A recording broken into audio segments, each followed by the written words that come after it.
Familiar? Okay. Do you know who is Rupa Goswami? Here he is. Rupa Goswami was next in line of our disciplic succession from Chaitanya Mahaprabhu.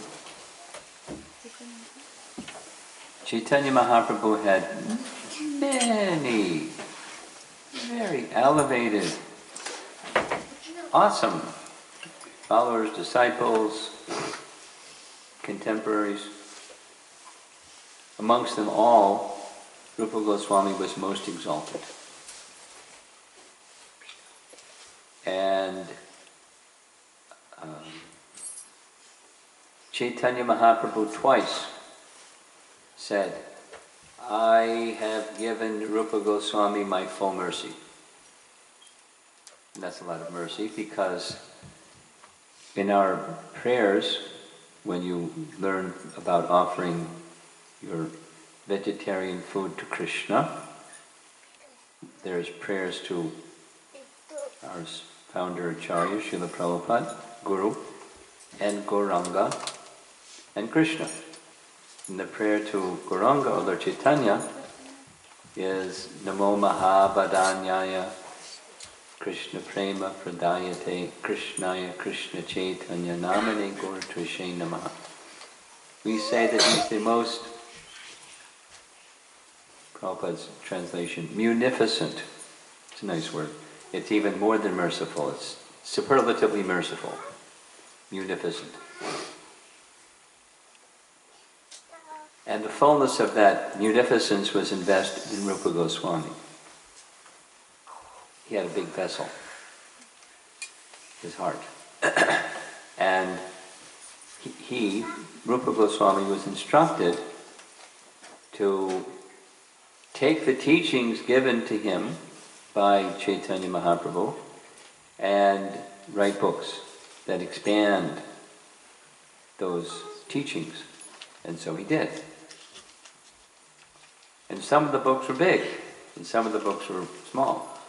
The books that were small were big, or heavy, they were weighty. Guru means heavy. So, short number of verses, one of them is in this nectar of instruction, Upadesh, Amrita, in Sanskrit, Amrita, nectar. Upadesh, Amrita, nectar of instruction. There are 6 items that enhance bhakti, and 6 items that destroy bhakti. Shadbhir bhaktir vinashyati. They destroy bhakti. So this presentation is for college students to teach them in really simple terms one of Rupa Goswami's nectar of instruction verses. So, but it's really simple. So, 6 habits that destroy your peace and sanity. College students and everybody wants peace and sanity. And if there's 6 things that you can do that can destroy it, here they are, based upon the teachings of Rupa Goswami. So the first one in Sanskrit is atyahara, over-accumulation. And the explanation given is that there's different categories of over-accumulation. Accumulation of stuff, like storage places. People can't have enough stuff, so they have to put their stuff in storage places because they have too much stuff, They don't have room to store it. And gathering household paraphernalia is essential. And what's wanted is what you need. And simplify as far as possible. And don't accumulate more than what you need. Now it's a balance, because let's just say it's in Chicago, it's seasonal. So you need something to mow the lawn, and you need something to shovel the driveway in the winter. You need certain paraphernalia. And so you have to store your winter paraphernalia in the summer and summer paraphernalia in the winter.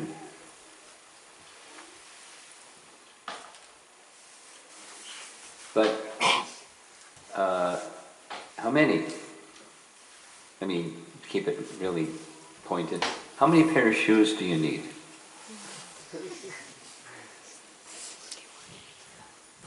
Without going into detail.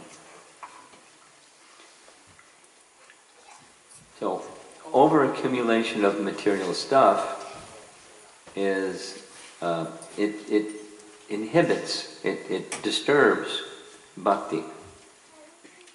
And eating too much disturbs bhakti. Eating too little is better than eating too much. You don't eat too little either, but eating too little is better than eating too much. Prabhupada said it's true. Better to eat too little than too much. But eat what's required, but overeating, or the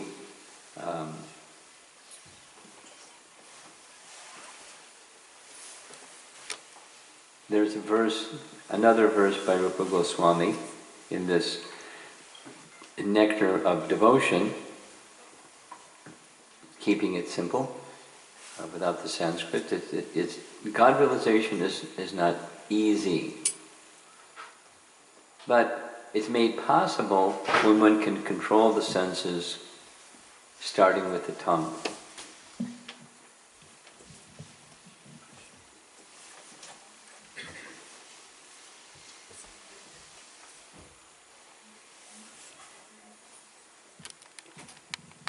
And the harmonium. No, starting with the tongue.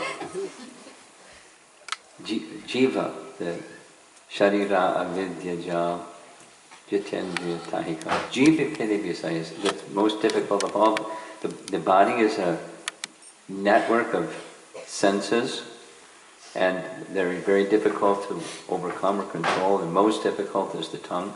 If one can control the tongue, one can control the other senses. An uncontrolled tongue is an obstacle. Too much talking, unnecessary talking, prajalpa, and overeating.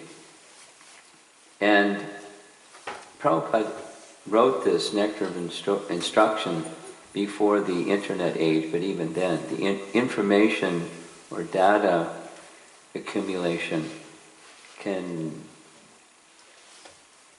make your mind spin. I was attending a program at Carbondale, Southern Illinois University, not so far from here. And it was just a very simple introductory program on karma and reincarnation, and afterwards one student came and just blurted out, "You have no idea what it's like to be a millennial." And it was this, I don't have time for my life. I don't have time for my yoga. I don't have time for anything. I'm too busy with answering Facebook postings and internet. And I don't have...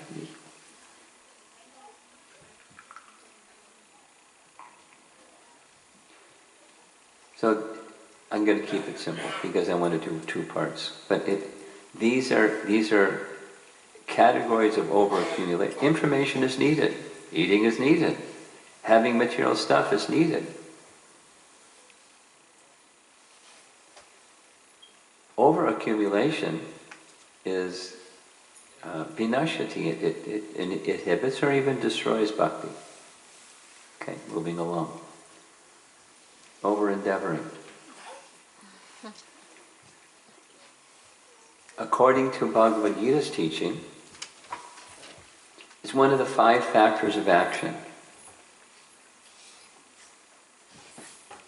You can have all the other 4 in place, but if the endeavor isn't there, activity doesn't happen. You need material, you need God, you need material nature, you need instruments, you need a place, like a body, and you need to endeavor. So that's what living entities do. Over-endeavoring is, in Prabhupada's words, keeping it simple, is when it becomes a disturbance to your devotional practice. You make a modest effort. I mean, we say in America, give it a college try. Meaning, you make a plan, and you act in a reasonable manner to fulfill the plan. And you don't cut into your spiritual life. Your spiritual life should not be suppressed or diminished or curtailed or squashed because you're over-endeavoring for something, whatever that might be. Whatever that might be.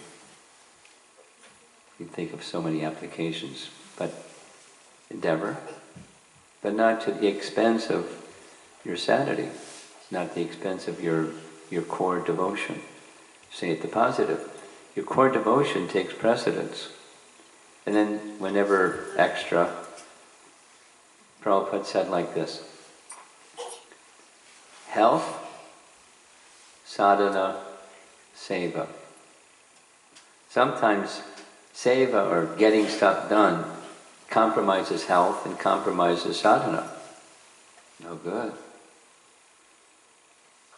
And over time, health compromised, you can do less seva. And sadhana compromised, you're out the door. Or down. So, endeavoring is fine and over-endeavoring is not fine. Prajalpa.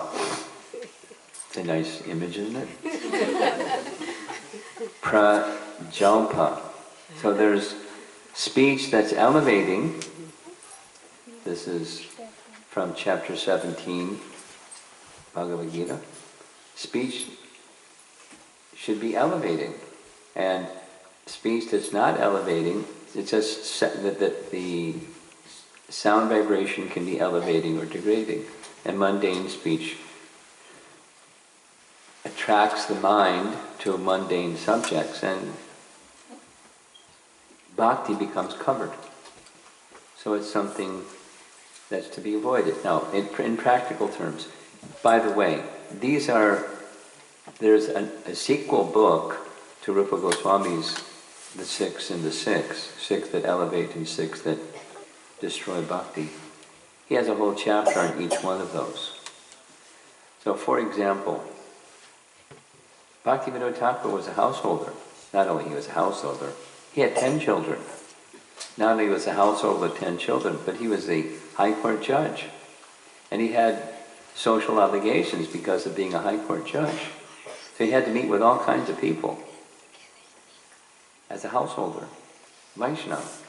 So he knew all about these things. So mundane speech, and we'll see another one coming up shortly. How to speak in the company of worldly people that don't know Krishna. And some people don't want to know Krishna. Some people don't like Krishna. They think they know Krishna, they don't like him. Or they think they don't like him because they think they know him in the way that he really isn't. So, how do you interact with those people? Bhaktivinoda Thakur's advice is you just speak polite things. Hello, how are you? How's your family? And social courtesies. You observe social courtesies, but not getting too much involved in mundane topics. All of you that work in the workplace or go to school, and that pretty much covers all of us, or go to the marketplace, there's conversation with people that are worldly, and how to engage with those people. Engaging in mundane speech, it's a bhakti inhibitor. Then niyama agraha. So there's niyama agraha and niyama agraha. When you put the two together, it's He just puts it as one word, niyamagraha. So, niyama agraha is leading a mechanical life, where you're doing things and you don't know why.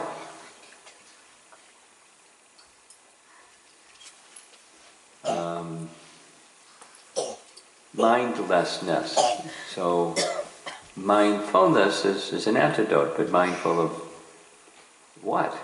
As you're saying, why? Mindful of, so for the devotee, it's we do things because it's for Krishna. And we were giving this example the other day in Palatine of doing deity worship in a mechanical fashion, a routine fashion, or kind of mindless fashion, and comparing that to Shabari. She was told by Sage Matanga, some of you were not there, by Sage Matanga that Ram will soon come. So you should be prepared. Any day he might come.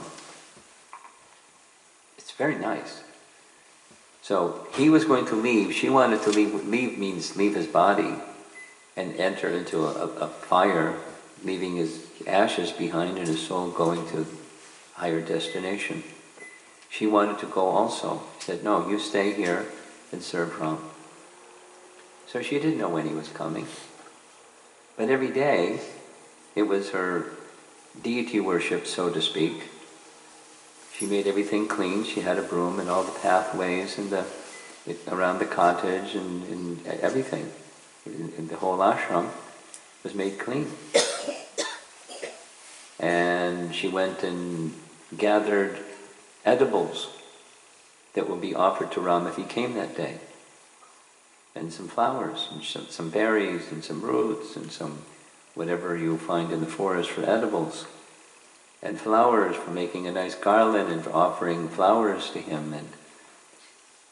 And she did it every day. Some fresh water, all the things that you do when you worship a deity. And she did it for years. I had no idea if he would come, but she had faith that he would come because Sage Matanga said he would come. And one day he came, and she was very happy. And she served him to her heart's content. And Ram was very happy to receive her very simple edibles and water and flowers and her devotion. So we also do those things in our home. Maybe not with the broom and the dirt path that leads to the ashram, but we clean, and etc., etc., etc. And don't do those things mechanically. Do them devotionally. Do them with the mindfulness, manana. Think of Krishna. And we're not thinking of Krishna, we're thinking of the temporary, because that's what we're absorbed in. And the process of bhakti is, don't lead a mechanical life, do those things that you do for Krishna. Everything for Krishna.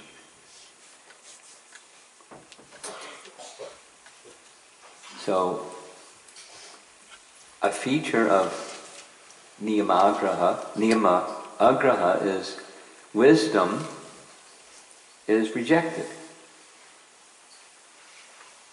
I could give examples, but I don't know if I need to give examples. We either ourselves do it, we know persons that do it, and we wish in both cases that were not the case. But wisdom meaning this, descending knowledge that comes from Krishna and disciplic succession, and it comes into our lives. And we didn't wake up, we're not born like Shukadeva Goswami, where we're Atmaramas. We're wanting things. And wisdom tells us how to live a life that's filled with spiritual happiness. And we have our attachments and have our preferences, and we may reject wisdom in terms of how we speak, how we interact with others, what we eat, what we drink, the kinds of leisure time that we spend. There's wisdom that comes in a descending fashion in our lives, and it destroys bhakti. Shadbhir bhaktir vinashati. That's the verse at the end of this nectar of instruction message. Niyama agraha. And niyamagraha is, I guess that's this one. Niyamagraha is you do something without even knowing why you're doing that something. So following blindly or rejecting blindly or unwisely, both are bhakti destroyers.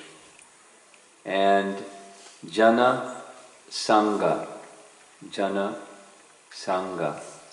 is materialistic association. So the image here is male-female attraction, and with that comes exactly what the Bhagavatam says. One has a desire for all these different things. And when all those different things are put together, and one becomes attached to those things, then bhakti becomes covered. It's hard to experience joy of devotion. So some of those things are needed, but we should be very careful about, this is Bhaktivinoda Thakur's explanation, particularly, again, for householders. He speaks of sannyasis and householders both. But for householders, of necessity, you have friends, you work, you have interactions with other people who are worldly people.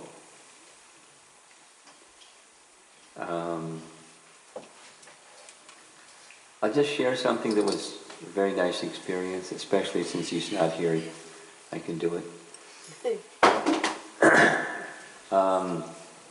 Many of you know Goloka and Rasika Manji. They bought a house very close to 10 minutes or something like that away from where he lives, because before he was commuting from Chicago to where he works more than an hour each way every day, and doing deity worship on the altar in the morning. And I don't know when he chanted his rounds. I'm sure he chanted his rounds. But he did that for some period of time, 2 or 3 years, whatever it was. And then with Rasika Mandri's pregnancy, there was no need for her to stay there and do service at the temple, because she couldn't do service at the temple anyways. So she's doing what she can do remotely from her computer and phone, fully engaged actually, by the way, but she can't be in the kitchen and doing what she was doing before. So they bought a house.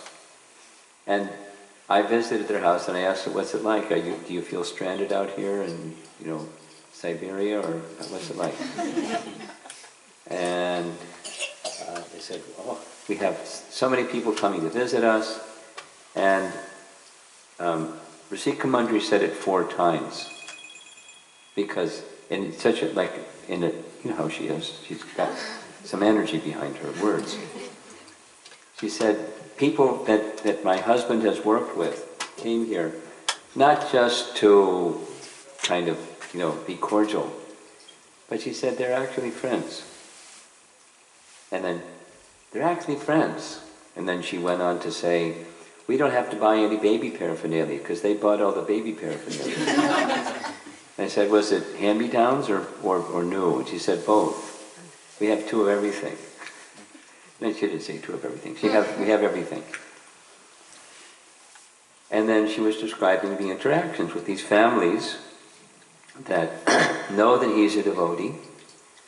And so when they came over for dinner, the 2-year-old had a big plate of a bowl of gulab jamuns. It was like popping gulab jamuns. Getting dizzy with the gulab jamun juice. And the parents were happy and, having fun, but, as devotees. And then he was kind of embarrassed that his wife was praising him like this, but then he said, my boss, because a supervisor fellow that came from somewhere, Texas or something like that, and they came to spend some time with their branch in Grays Lake area. And he announced to everybody, he not only he's vegetarian, but he only eats food that's blessed. And so, let's honor that. I mean, that was like, because they ate out somewhere, but he brought his little whatever he brought with him.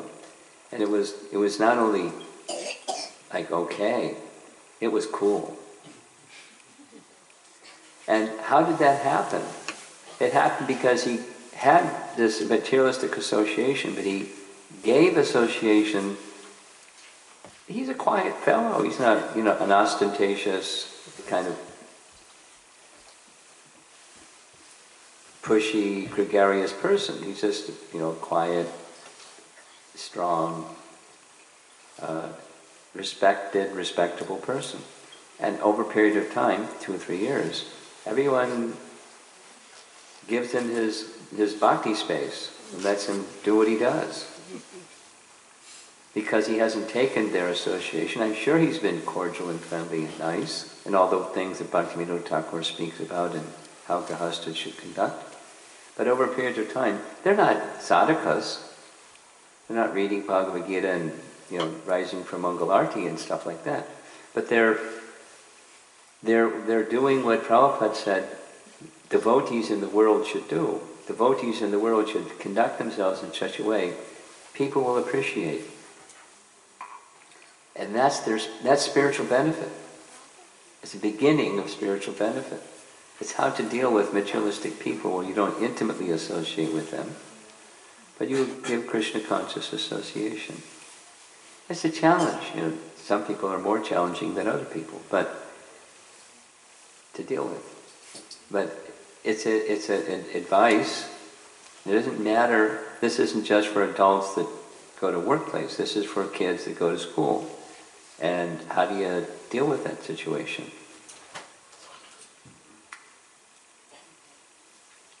So, jana, sangha, associating with materialistic people can be, depending on how you handle the situation, very detrimental to bhakti. And then this is the last slide.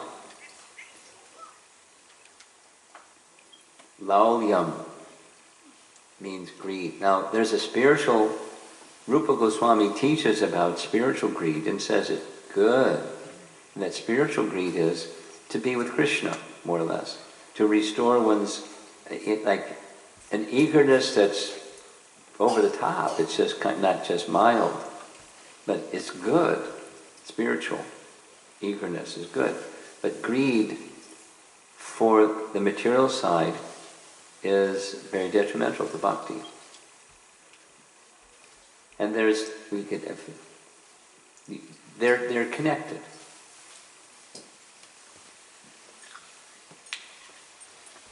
Over-accumulation and greed have some connection. It's in relation to stuff. Or the prajalpa, how that the tongue has these two functions, tasting and vibrating. So it touches on both these 6 things. And greed also, having at one's disposal more than what you need. Just in case.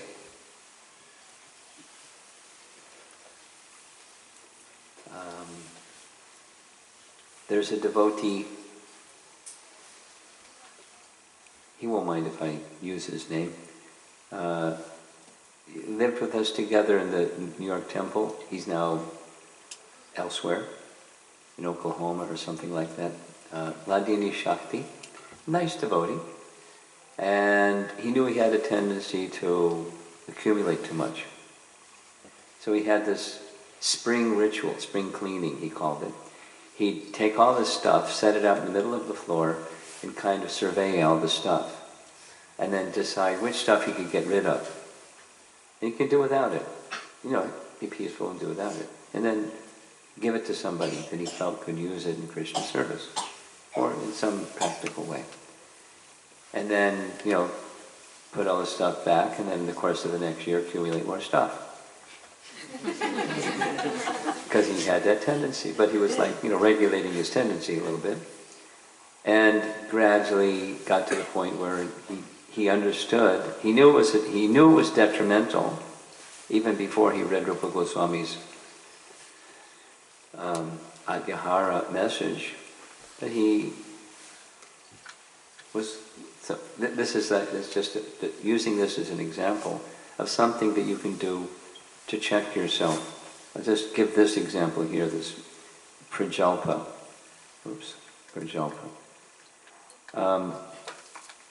There's another devotee, I won't mention their name, but they tried this experiment at work to not engage in mundane speech. What they did was, from 3:30 to 4:30, as far as possible, they observed mona. Because busy in the morning, then lunchtime, then after lunch, then in the afternoon, generally less interruptions and more, you can just do whatever you have to do. So they decided, unless it was necessary, they would just observe Mona Vrata, unless it was necessary. And they got a lot of realizations. And two of them were, the tongue just likes to wag. And it's, when you observe Mona Vrata, you're conscious of the fact that, but you don't have to say, you just have a tendency to make some sound. And the other was, mental strength came as a result of observing that Mona Vrata only for 1 hour, and curtailing unnecessary speech. Necessary speech is necessary speech. Now, it's not, the advocacy is not fanaticism. The advocacy is, don't go, the other side, don't go into excesses of mundane speech, because it's really easy. A little bit, and then a little bit more, and then a little bit more, and the next thing you know, you're in the soup. So that's a little guided tour of one of the verses of Nectar of Instruction on 6 habits that destroy your peace and sanity. Now, part 2. And part 2 was inspired from a question that came during this morning's Bhagavatam class. And I gave an answer, and the devotee that presented the question seemed like okay, but not so completely satisfied, and I wasn't so completely satisfied, although it wasn't the wrong answer. So I thought, I want to speak something about this. Here we go.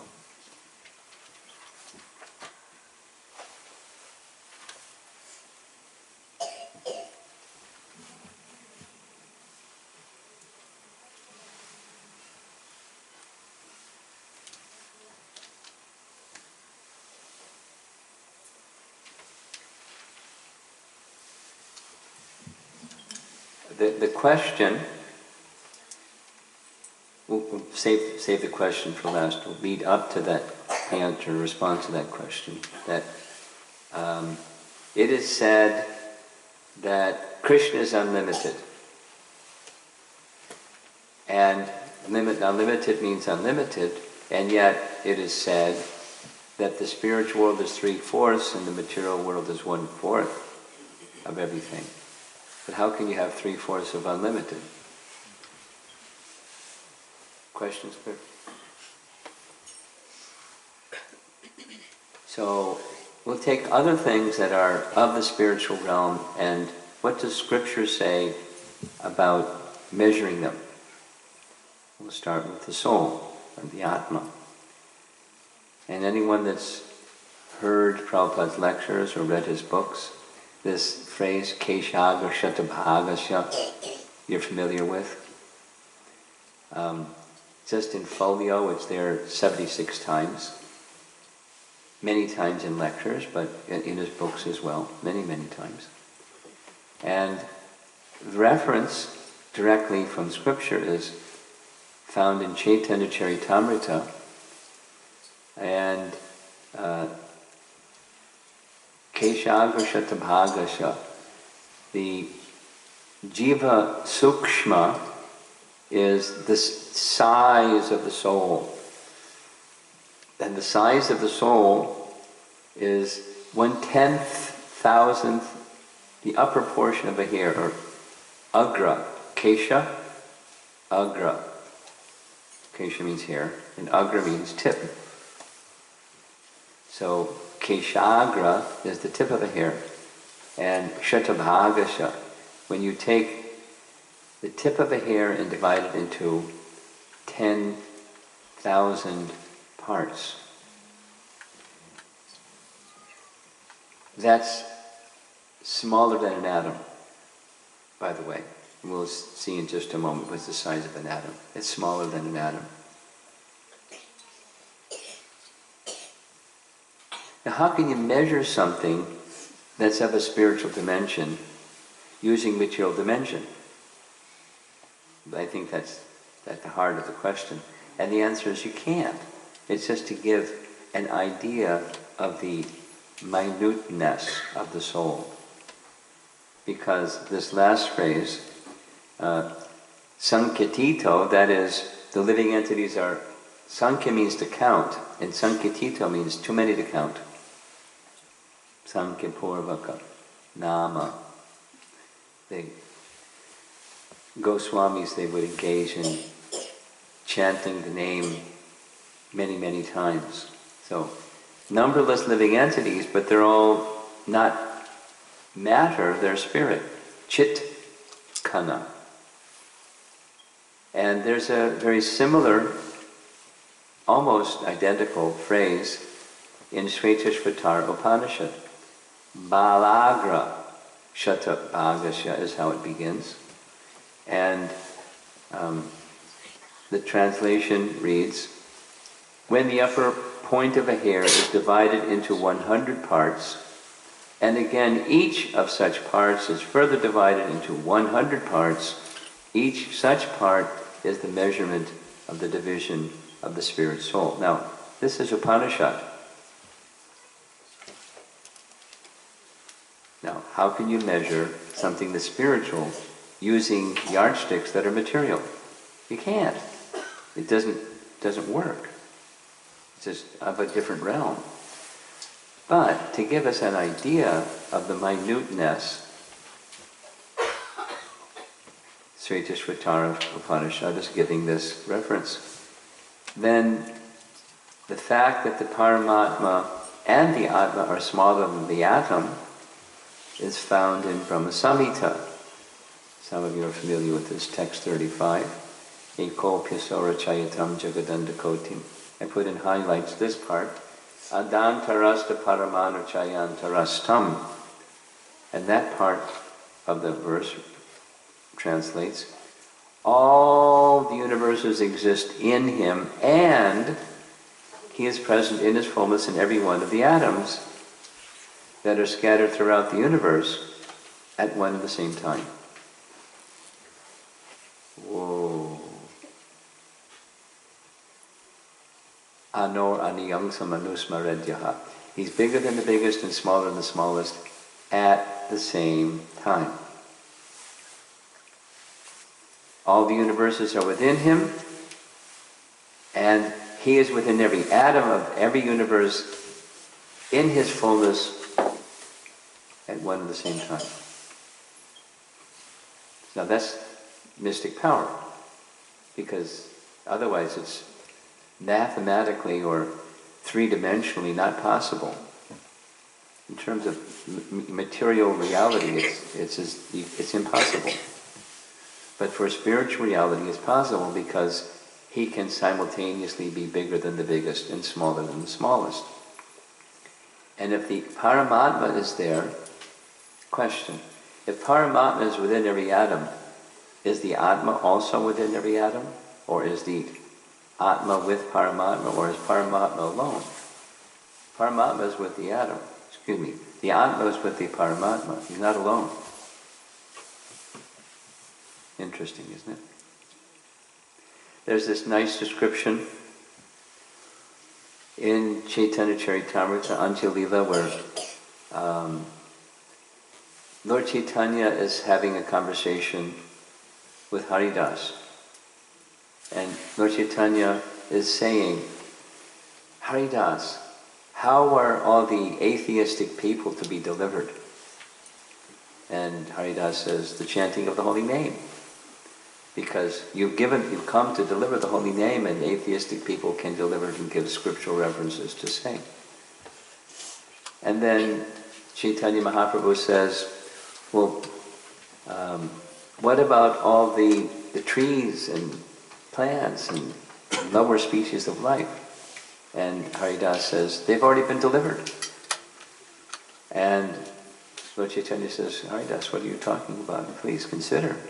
You see so many trees and so many birds and so many insects. He said it's true, because they've already gone back to Godhead, and those living entities that were dormant and inanimate have become animate, and they're the trees and the insects and the birds. So what's an inanimate living entity? It's atoms or rocks, or because the soul, the super soul is everywhere, and living entities are everywhere. Sarvagata, stated right in Bhagavad Gita. Everywhere means everywhere, as the super soul is everywhere. So this is, both the Paramatma and the Atma are smaller than the atom in their fullness, their present.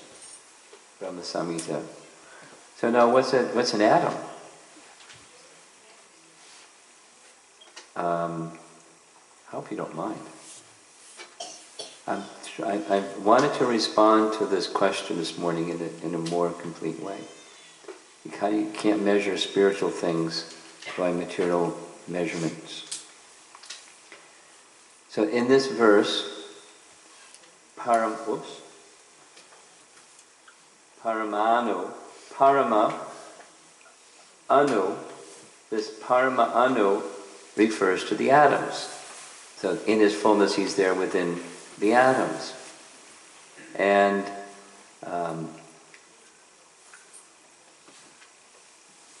there's these two words indicating the Lord, who is Vibhu, and the living entity that's Anu. It's right in Bhagavad Gita purport. So Anu, Parama, Anu refers to the atom. Its meaning, very, very, very, very, very tiny, atomic. Atomic. There's a whole chapter in the third canto of Srimad Bhagavatam, calculation of time by the atom. There, in the early purport, Prabhupada writes, the atom is thy minute, subtle form of eternal time. What does that mean? There's time, and of course, anybody seen time? We can see, we can measure, tick, tick, tick, tick. That's seconds. And then there's minutes, and then there's hours, and then there's months, and then there's measures of time that are small and big. But has anybody seen a time anywhere? It's invisible. And then there's eternal time. So what's that? There's no beginning and no end. That's really big. No beginning and no end. Eternal time, without limit. And the atom is the minute, subtle form of eternal time. It's worth pondering on. I mean, I pretty mystical. So, in that section, the smallest measure of time, listen to this one, according to the Vedic, this is the Vedic definition of atom, the time that it takes for the sun to cross one atom is the smallest unit of time by Vedic calculation. And then they have so many atoms stacked together. And then there's another unit of time, and then another unit of time, and then the other unit of time. It keeps going bigger and bigger. So the smallest unit of time is what it takes for the sun to pass over the smallest division of matter. So some of you are familiar. One of the 6 darshans or 6 doctrines is Kanada's, I probably would call it the atomic theory. Sounds familiar. But Paramanu Vada is the name in Sanskrit. Parama, Anu, Vada, the doctrine of atom is the smallest divisible form of matter. And the time it takes for the sun to cross one atom, that's the smallest unit of time. So it's really tiny. And the soul is tinier. So now, what's the tiniest thing? Is an atom the tiniest thing? It's the tiniest particle of matter. Then there's another kind of matter that's dimensionless. This is theoretical math. Pardon me, and this is Professor Romapada Swami, helping you to understand how you can't measure matter. We're just talking, we haven't even gotten to Paramatma yet. What to speak of, cycles of time. So, a point that is something that has no length and no breadth. That's, kids in school learn it. I learned it, geometry. There's a point, and there's a line, and there's a plane, and you keep, go multi-planes. So,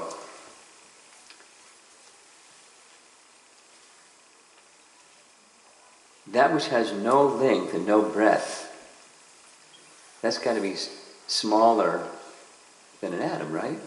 Because atom has some measurement, and a point has no measurement. And then Archimedes went and set a straight line as the shortest distance between 2 points. Or, I Googled this one, an infinite set of points that extends in 2 directions, having length but no width and no thickness. Give me a break. How do you have an infinite number of something that has no dimensions and stack them up against one another? And then this way, width and thickness, it's dimensionless. But that way it's got a dimension. That's really theoretical, right? It's contradictory, right? Well, you just have to have enough of them. Enough of something that has no dimension. Well, it has to have dimension. And the soul is on another plane that cannot be measured by material yardsticks, and yet the Upanishads and so forth give us some measurements. The size of the soul, and the soul is within the atom, the smallest division of matter. Whatever that is, that's what an atom is. Now, there's some particles within the atom, at least according to nuclear scientists.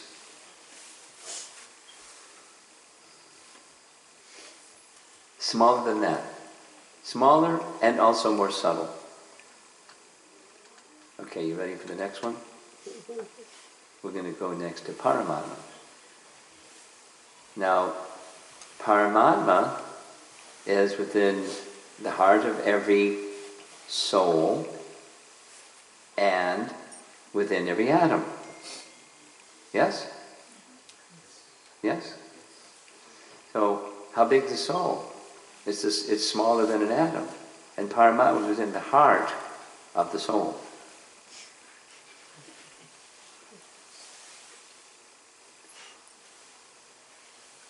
He's smaller than the soul. But he's not smaller than the soul. So here's some scriptural definition that says how big the Paramatma is. Here's a nice painting of Paramatma, carrying the 4 symbols of Vishnu, Janardana, the Lord of the Heart. In Srimad Bhagavatam, Canto 2, Chapter 2, The measurement of the localized personality of God is estimated to expand from the ring finger to the end of the thumb, more or less 8 inches. That's taken directly from the verse, spoken by Shukadeva Goswami. Does Shukadeva Goswami make mistakes?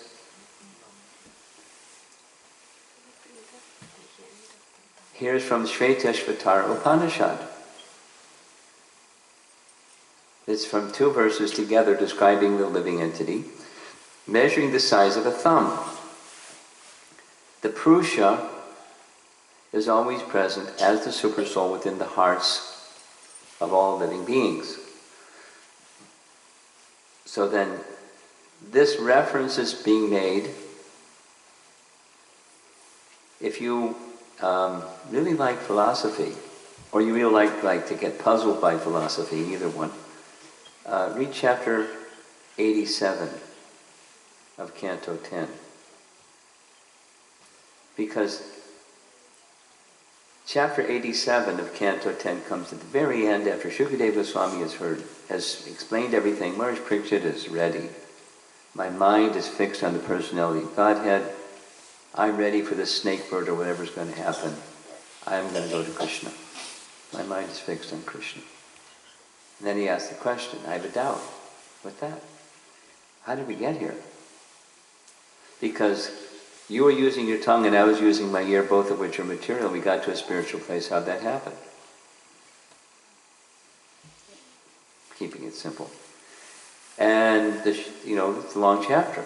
And the persons speaking are the 4 Kumaras and the personified Vedas. So the conversation is way up there. Way up there. Way up there. But the essence is that everything comes from Krishna. And so when things are used in relation to Krishna, their spiritual quality is restored. They become Krishnaized. So the tongue can act in a spiritual way, the ear can act in a spiritual way.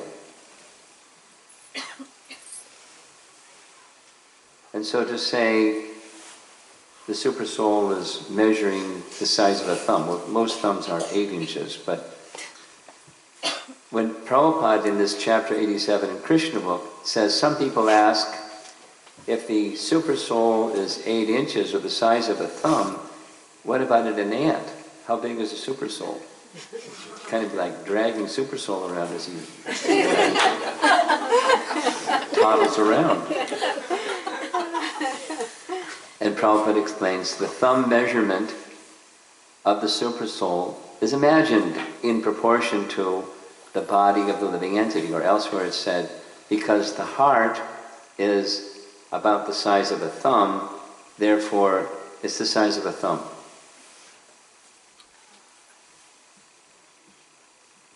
He's residing in the heart, which is around the size of the thumb.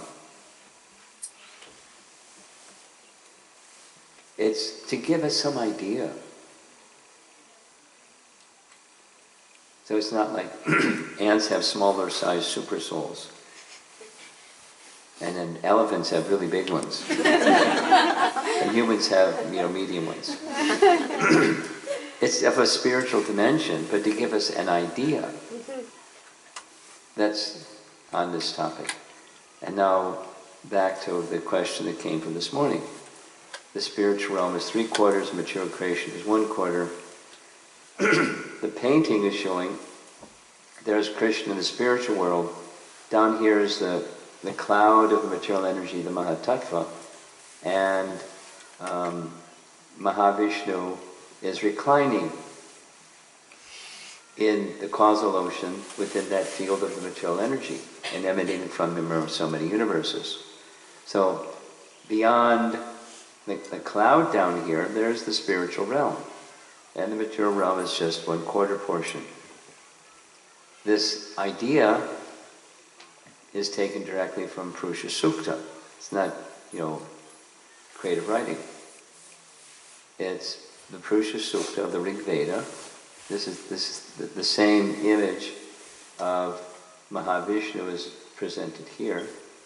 And now it's just showing him with, some of the details of the creation, the galaxies and what have you. the material creation that makes up what goes into the universes that are emanating from its body.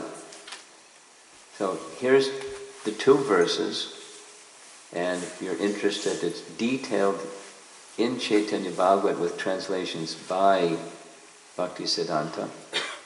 But one of them, this is on the left side showing the universal form, Om Ekavan Asya Mahima. All the living beings of the universe are but 1/4 portion, and the eternal nature in the spiritual sky exists in 3/4 portion. And then the next verse, the 3/4 portion of the Lord transcends the material portion. That's not the Lord, but the spiritual world is 3/4. The 3/4 portion of the Lord transcends the material portion. The Lord, in the 1/4 portion, manifested the universe again, so that's referring to Garbhodakshaya Vishnu, as he had done repeatedly before. So that's what goes inside the universe. The Lord of the 1/4 portion began the work of creation by going all around, taking the form of all animate and inanimate objects. Taking the form of all, so that's his potencies, not he, but his potencies make up the forms of animate and inanimate objects, and he's within every atom of that creation. And this is the last slide. In those who are trained in our Mayapur Academy for deity worship, one of the procedures that's learned is for worship of Shalagram Shila, that in each of the procedures, the Argya and so forth and so on, the Purusha Sukta mantras are recited. These two that we just spoke, or we've made reference to. So those who chant this every day, their meditation is going to Narayana, the form of the Lord, in this form of Shalagram Shila, and he is the source of creation. Nice. More than nice. It's transcendental. And it's built within our worship procedures when they're, done more fully and elaborately.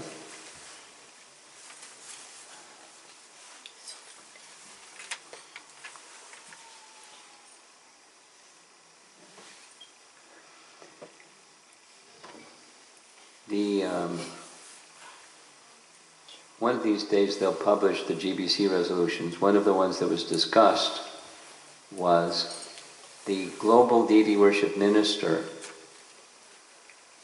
He lives in Australia, but that's okay, he's a nice fellow. Nrsinga Kavacha, you met him? Yeah.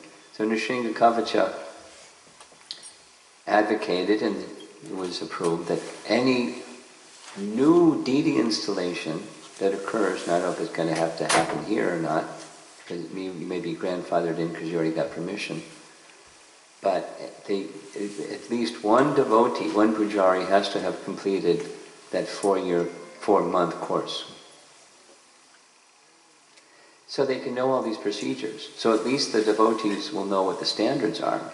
Whether they follow or not, that's the next challenge, but at least they need to know what they are. And this is one of them. So, how do you measure 3/4, 1/4? Back to the question from this morning. The source of everything is without limit. How can you say 3/4 of something that's without limit? Or 1/4 of something that's without limit? Or any of these other kinds of, 8 inches, size of a thumb, 1/10,000 the tip of a hair. It's another dimension altogether. Just to give us some idea. In comparison to this realm, the spiritual realm is vast.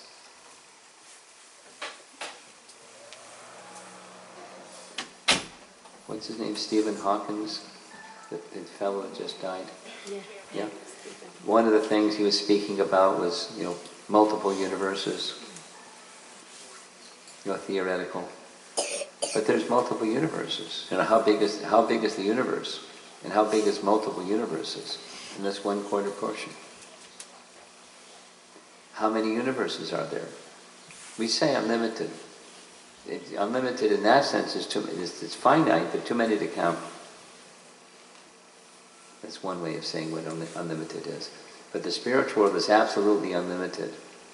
And 3/4 of that which is absolutely unlimited is, just to give us an idea, in contrast to our little tiny position, how vast the spiritual realm is. The unlimited spiritual realm.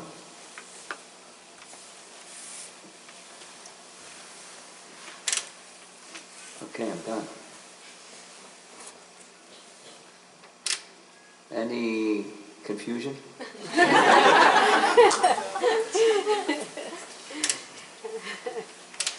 Any questions?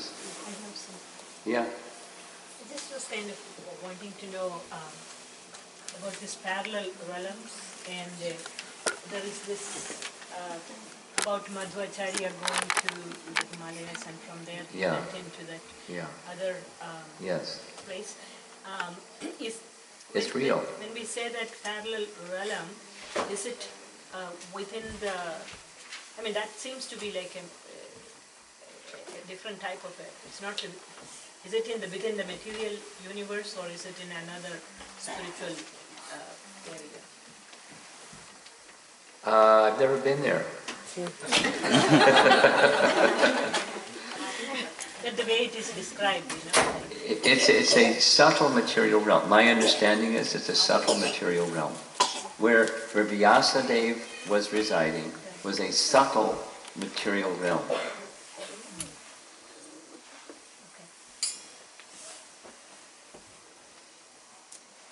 And I say that because he is going to begin the next Satya Yuga, and he's not in a new form. He comes as Vyasadeva. He's a Chiranjiva, and he's staying in this subtle material realm, and he's going to come and start Satya Yuga.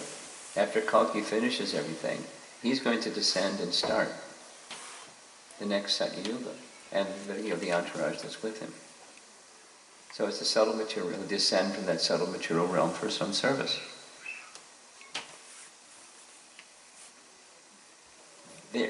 So it's inductive. It's not like I've been there, I've heard the description, which it is, which it isn't. What is it this or that? It's just intuitive. Subtle material realm. I've read that section a few times, and it's not clear from what it says, just as there's these different... But he went there, Madhva went there, in his self-same body.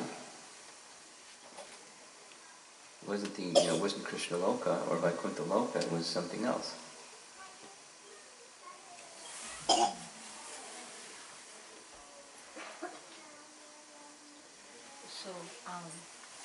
So within the material creation itself, there is this... There's lots of things we don't know. We don't know. Yeah. Yeah. I have one question about that. Can you speak a little louder? Yeah. This is from high school physics. High school physics question. All right. I've always heard this sub-microscopic dimension of the soul, being very subatomic dimension of the soul. But we learned that when it goes that small... When the soul goes small? the dimension of the... Diamonds become small. No, dimension of the material particle, it becomes so small, then it becomes no longer material. It's like a wave rather than matter. Oh. So it has a wave of energy. That has anybody... Wake up. Please. That's dinosaur age. not applicable to soul? Well, in the last 20 years, because you were a young girl when you were taking 9th grade physics, whatever the number of years ago is, Heisenberg's uncertainty principle. Uncertainty principle, yes. Okay, so that's about light, and is light a wave or a particle? Yeah.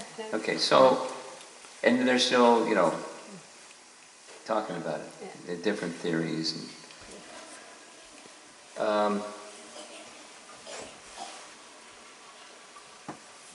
So many theories. So you want to know, is it true?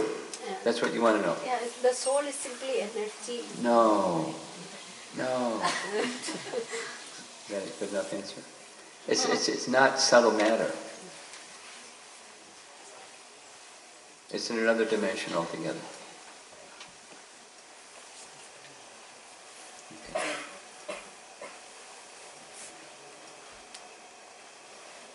Yes?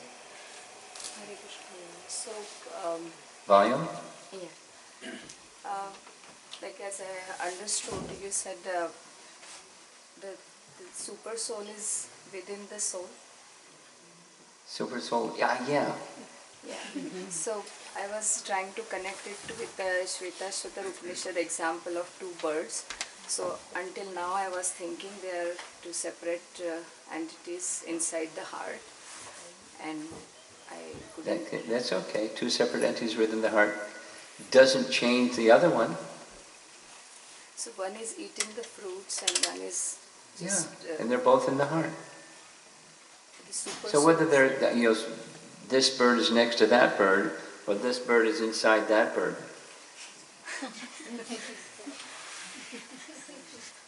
They're both within the heart. What's the problem?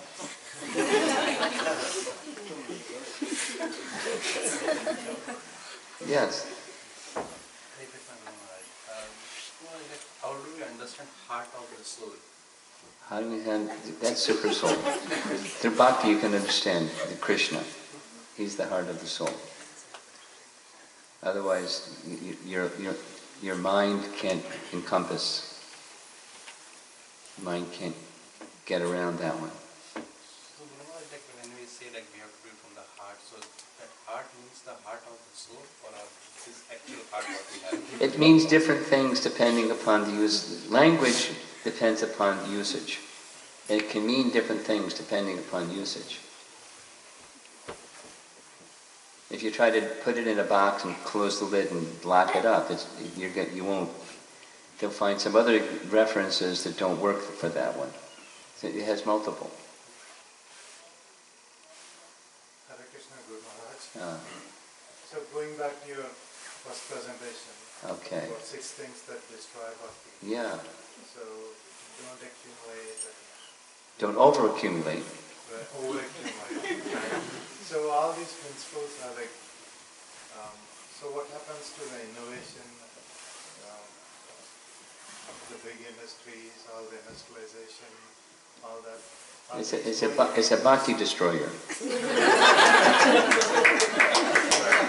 So what happens if none of that exists? Well, none of which exists. Follow The over-accumulation thing, if none of that bhakti destroyers exist, what will happen? It'll be nice. So that's kind of counterintuitive. No, it's not. The whole world. Oh, let me see if I got what you're saying. The economic model of production of goods and services and the consumption of goods and services that's modern economics or material economics or consumer economics. And spiritual economics runs against consumer economics. It doesn't mean that spiritual economics there's no consumption of goods and services. But it's done in a simple way, or success is not consumerism. Success is purification of consciousness, the soul attaining its destination. There's still consumption of goods and services. production and consumption of goods and services. But there's a different emphasis. Is that what you're asking? Right. How do I connect that with the reality? The reality of what you're up to? Yeah, you just live your life according to spiritual economics. You're caught in a system because that there's a system that's operating. It's a Kali Yuga industrialization consumer economic system. So I wouldn't advise drop out. Although younger people that I know some people that are way at the top of the ladder, and they're dizzy, and they're not happy. They're leaving that situation to go to living off the land, because that's agrarian economics is the simple solution. But not many people are prepared to do that for a variety of reasons, conditioning being one of them. So now, how for you, or in practical reality, how to deal with the consumer economics model that you're strapped onto, and this advice of Rupa Goswami. You move in the direction, you personally make choices, starting with spiritual satisfaction, to simplify in each of these 6. And you maximize in the other 6.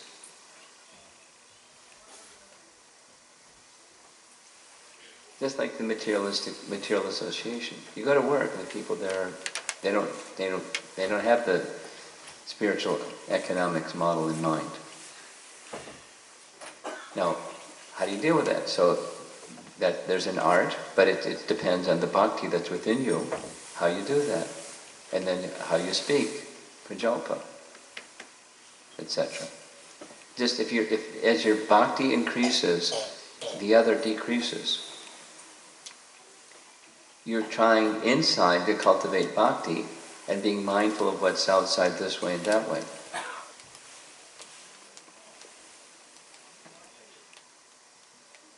And from the present position,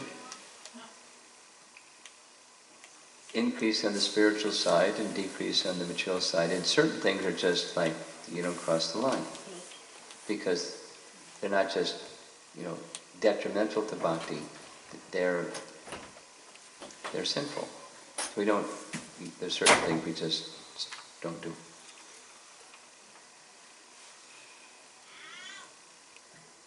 So in essence, you're saying we need to be balanced. Well, we need to move incrementally.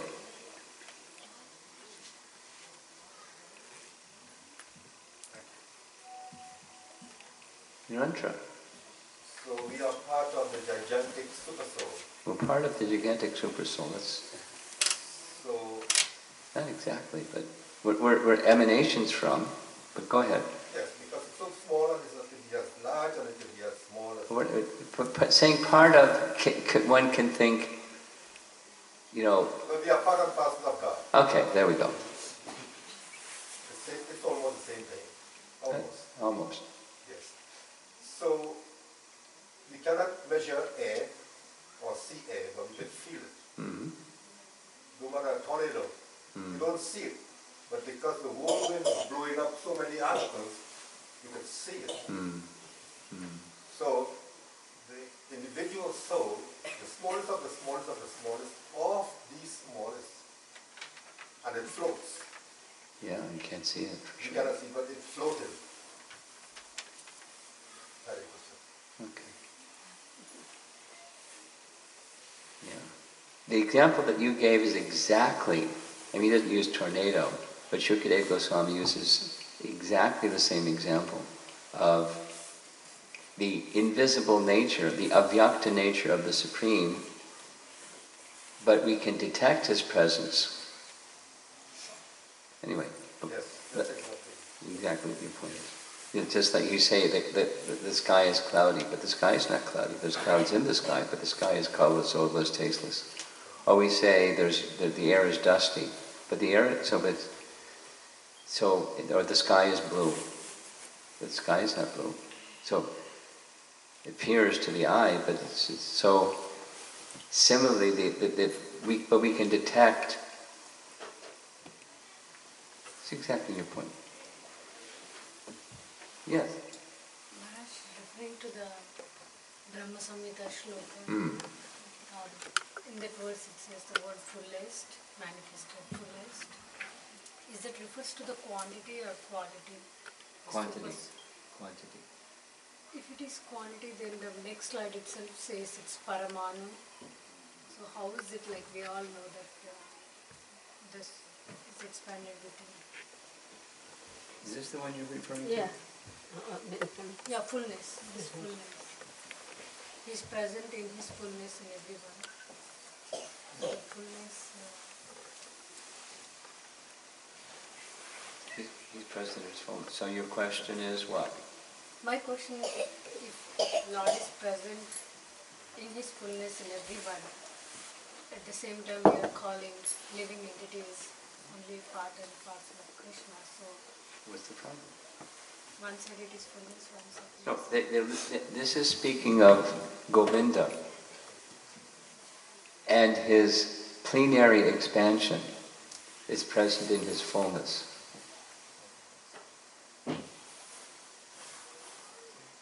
That's speaking of the soul. He's present in his fullness within every parama anu, within every atom. Speaking of Paramatma.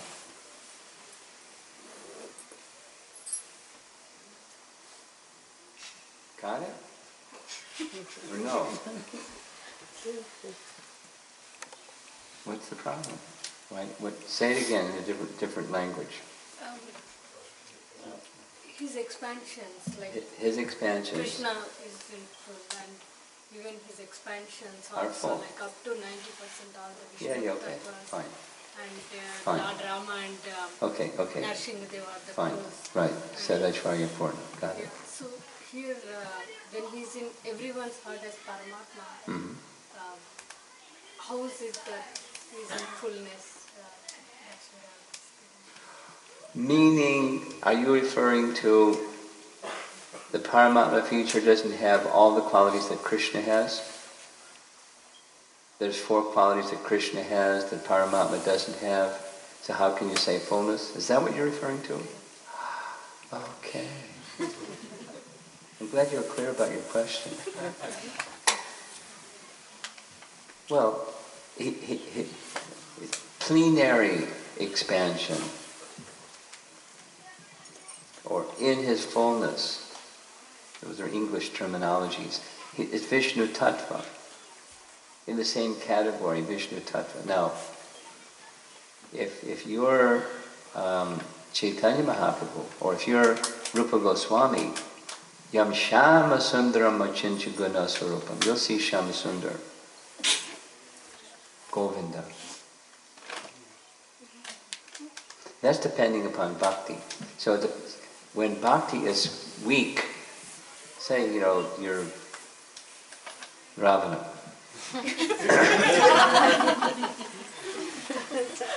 Paramatma is there because bhakti is weak. But when bhakti is very strong, then Krishna's fullness is there. Paramatma is there for living entities that turn away from him. And as we're attempting to turn towards him, Paramatma is the same Paramatma. We're turning away, turning towards him. When bhakti is full, then he manifests his Shamsundar form. Or if you're Hanuman, Ram.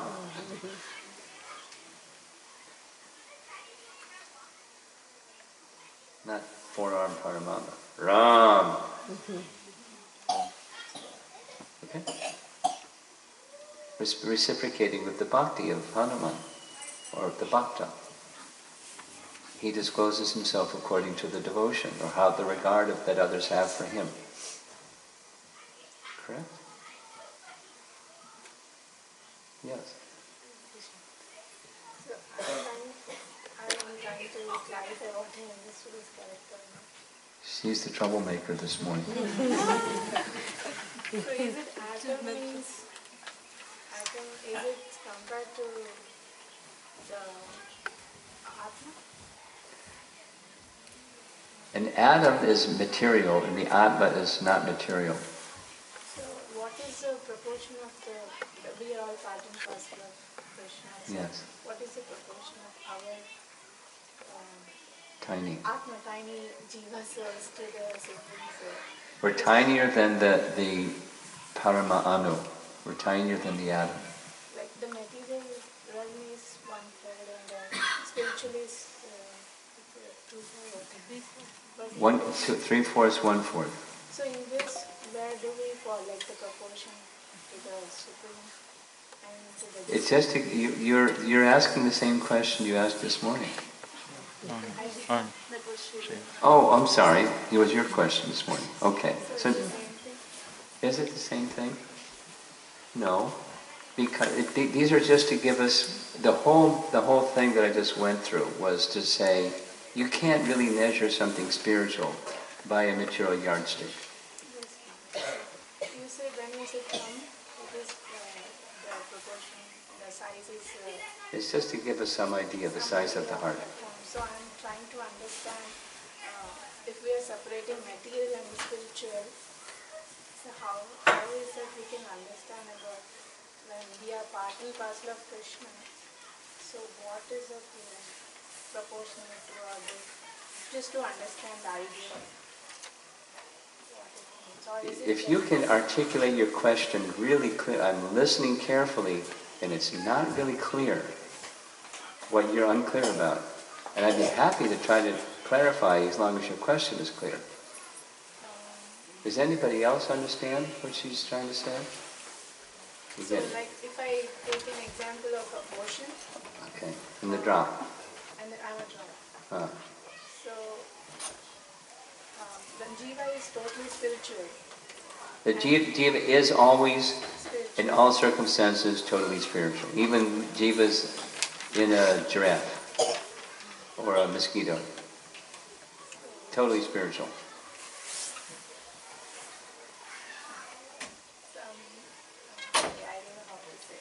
I don't know how to answer what you don't know how to say. You think about it and then express it clearly. I'm sorry I got you confused class this morning. I think we'll just do one more question, 2 more questions, and then we're done. I thought there'd be a lot of discussion on this. I was being troublemaker. Go ahead. My question is, Atma or soul is such a tiny entity. Tiny. When it goes to spiritual world, is it going to get any kind of body? If it is getting a body, then again we are not that body. Right? The answer is no.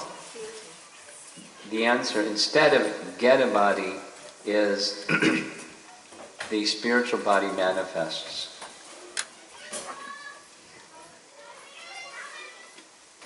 A really wonderful example is Canto 1, Chapter 6, where Narada Muni describes when he died in his previous life, before he was Narada.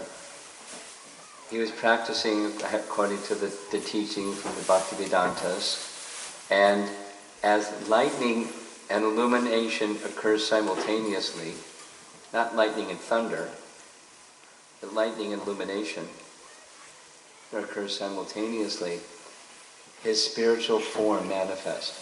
His body dropped, his spiritual form manifests. Narada Muni.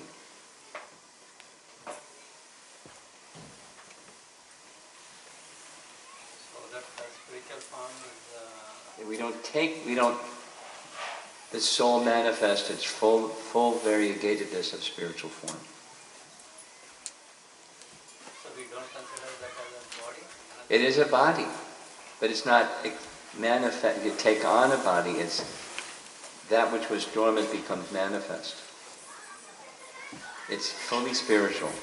There's not the soul inside and the body outside, or a spiritual body outside and a spirit soul inside. It's the spiritual form. The form of the soul. Just like Krishna. There's no Krishna inside and then there's the form of Krishna outside. So then there is no differentiation between soul and the form. That's correct. In the spiritual realm. Here there is a distinction, there is no distinction.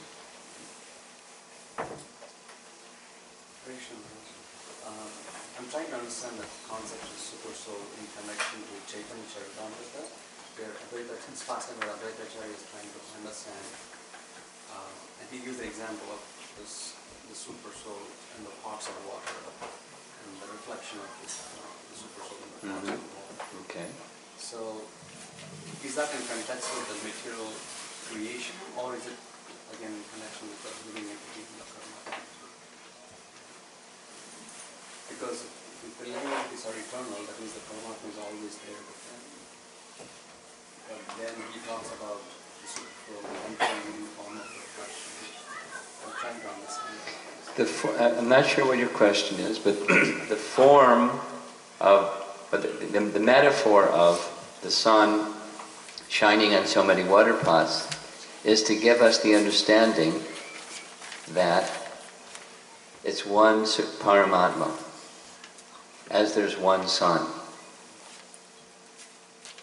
It's one Paramatma, manifested variously, but one Paramatma, although variously manifest. So, however many people there are here, plus whatever little insects and whatever else, let's just say people. Let's say there's 40 people here. How many Paramatmas are there? But variously manifest, but it's one Paramatma. Like the sun reflecting on so many water pots. Look like so many suns. There's one sun reflected on the various water pots.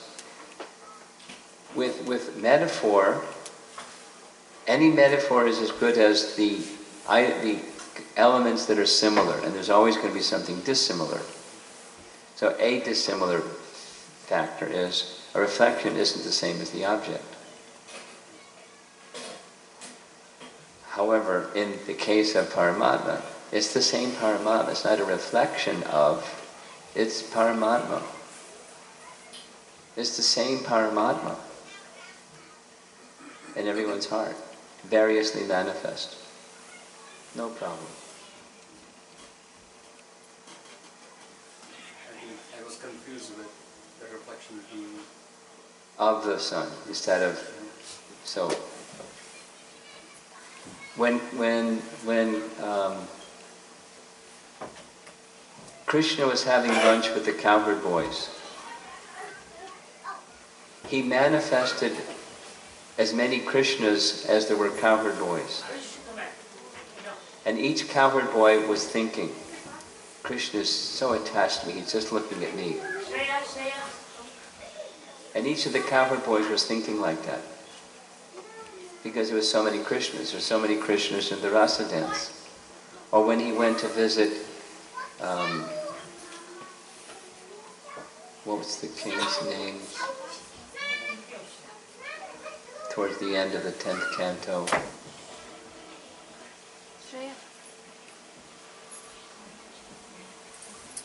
King something something in one Brahmana. And just manifested two forms, two Krishnas.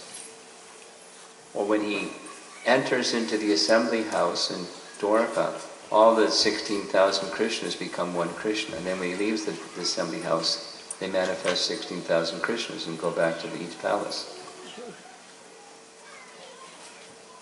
Or when Chaitanya Mahaprabhu was dancing in Rath Yatra, King Prataparudra was able to see Krishna was manifest, Chaitanya Mahaprabhu had manifest so many forms of Chaitanya Mahaprabhu dancing in front of each of the carts. And no one else could see, but he could see. Obviously Krishna Das knew because he wrote about it, but it's one of the potencies of, that's Bhagavan. Then there's Paramatma. variously manifest but one entity. And then become one entity, but it is one entity.